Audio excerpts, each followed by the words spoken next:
lalo na ngayong pandemic. Kasi pag yung asawa, pwede pa natin iwanan sa bahay.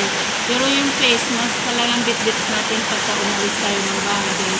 Pagka nahuli tayo sa pulis, nasa labas na tayo, wala face mask, may penalty pa naman agad. Kaya ituturo ko sa inyo kung paano gawain para hindi na kayo bibili ng face mask sa labas.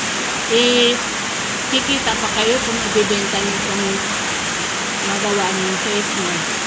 Alam nyo guys, yung face mask kasi maraming style o maraming uri ng face mask. Mayroong face mask na kasali na yung sombrero.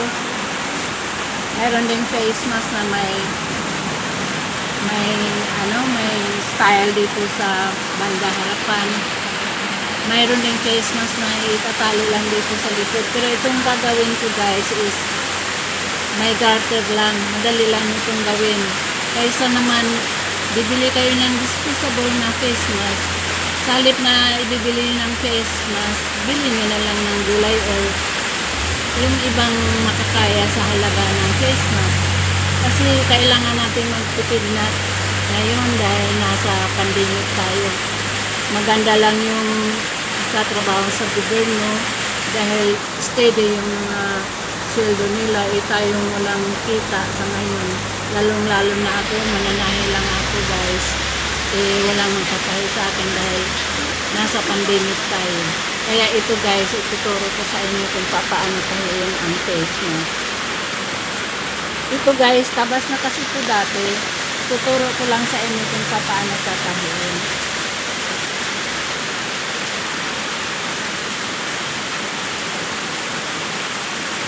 Tatahiin yung gitna.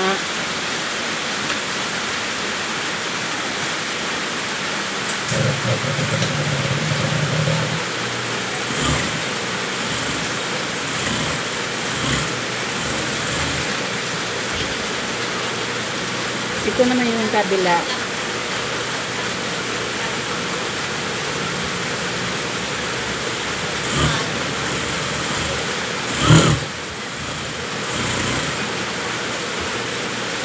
Katapos, pasadahan mo yung nasa ibabaw para maging flat siya.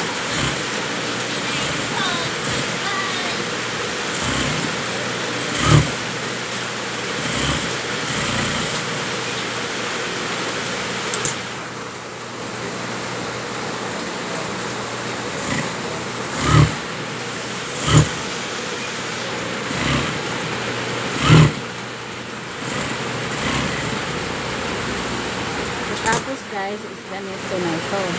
Lalagyan natin ng tanda para kung saan ilalagay yung gasket.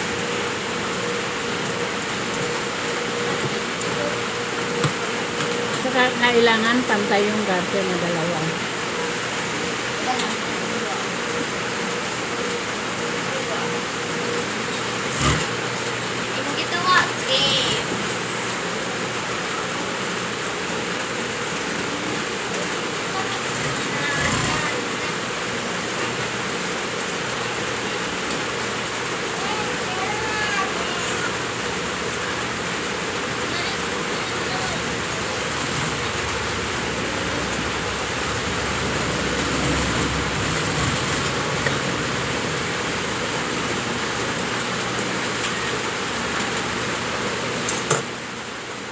Tapos guys, tatapat mo yung isa sa isa, tapos tataob mo, tapos tahiin yung babaw.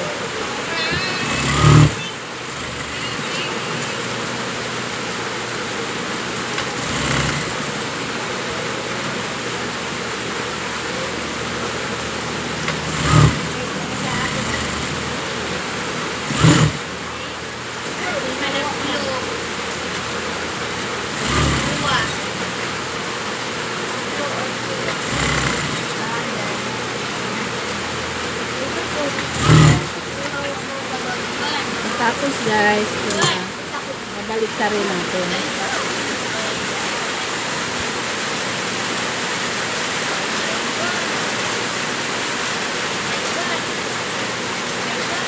Tapos tatahilan mo lang sa ibabaw.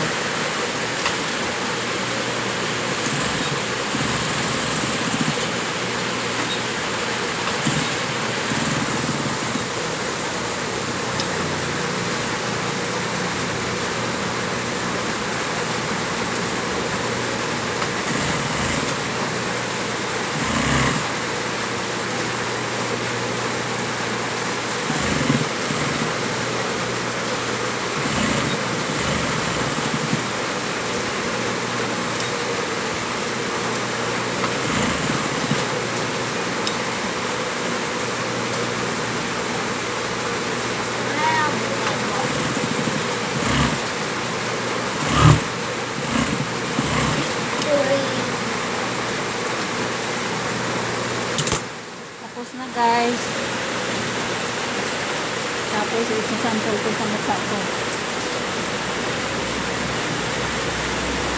Yan. Diba? Maganda. Bukas guys, ituturo ko sa inyo po yung isang style na face mask para matuto kayo o binibenta sa labas. Sana nagustuhan niyo yung vlog ko guys. Sana mapindot niyo agad yung like, share at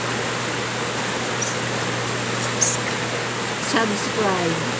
Nakalimutan ko tuloy. Paki-subscribe guys. Salamat. Maraming salamat sa inyong pagpanood.